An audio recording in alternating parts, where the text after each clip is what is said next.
안녕하세요. 둥이의 풋볼입니다. 프리미어리그 17라운드 경기에서 사우스햄튼은 리버풀을 1대 0으로 이겼습니다. 특히 이날 경기에서 관심이 집중됐던 장면이 있었습니다.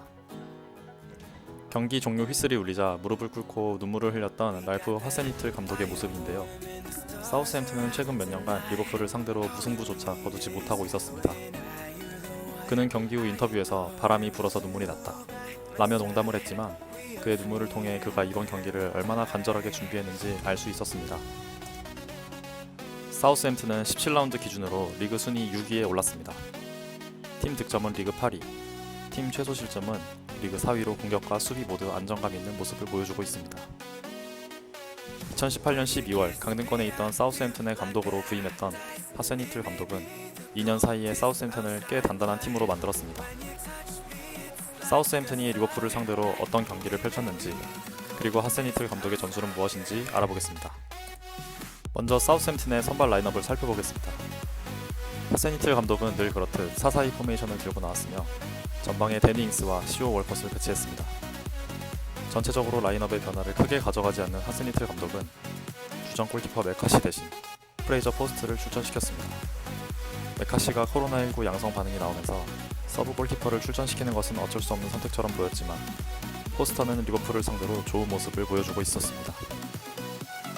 프레이저 포스터는 2016-17 시즌부터 지금까지 리버풀을 5번 상대하며 3번의 클린시트를 했습니다.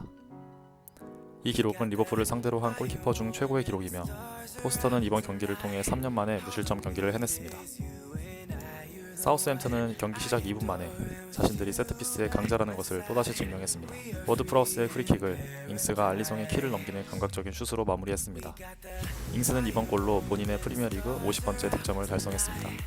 이후로도 사우스햄튼은 간헐적으로 역습을 노리며 전반에 리버풀과 슈팅 숫자 4대6으로 비교적 대등한 경기를 했습니다.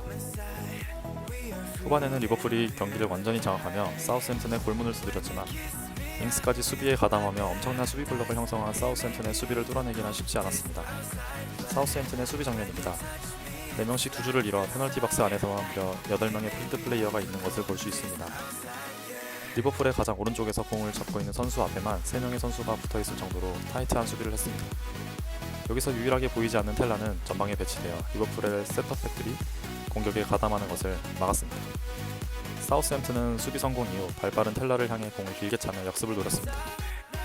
사우스햄튼은 리버풀에 후반에만 11개의 슈팅을 내줬으나 유효 슈팅은 단 한 차례만 허용하며 아주 좋은 수비를 보여줬습니다. 사우스햄튼의 캡틴 제임스 워드 프라우스의 오른발은 사우스햄튼의 최고의 무기입니다.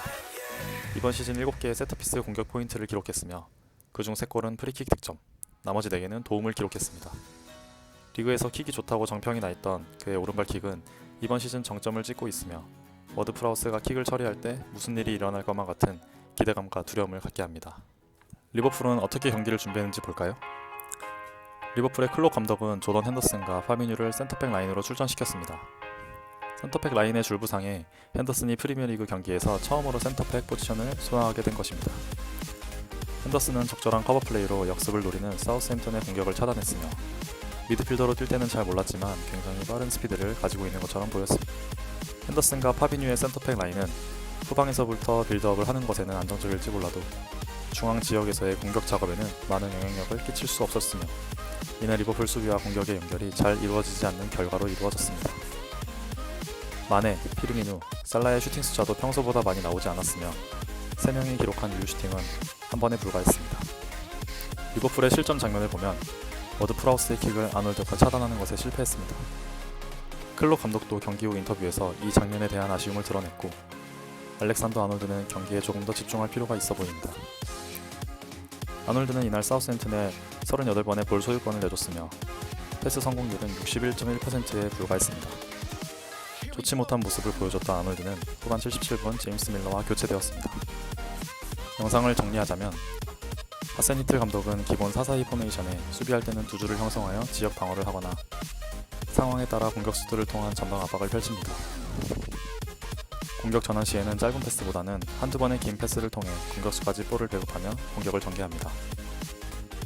이번 시즌 데니 잉스와 채 아담스가 좋은 결정력을 보여주며 높은 리그 순위에 위치해 있지만 시즌 도중 잉스가 부상으로 빠져 있었던 3경기에서 사우스햄튼은 답답한 골 결정력을 보여주며 승리를 하지 못했습니다. 잉스가 없을 때의 경기력에 대한 고민은 남아있으며 교체를 통해서 분위기를 반전시키는 모습은 아직 많이 보여주지 못하고 있습니다.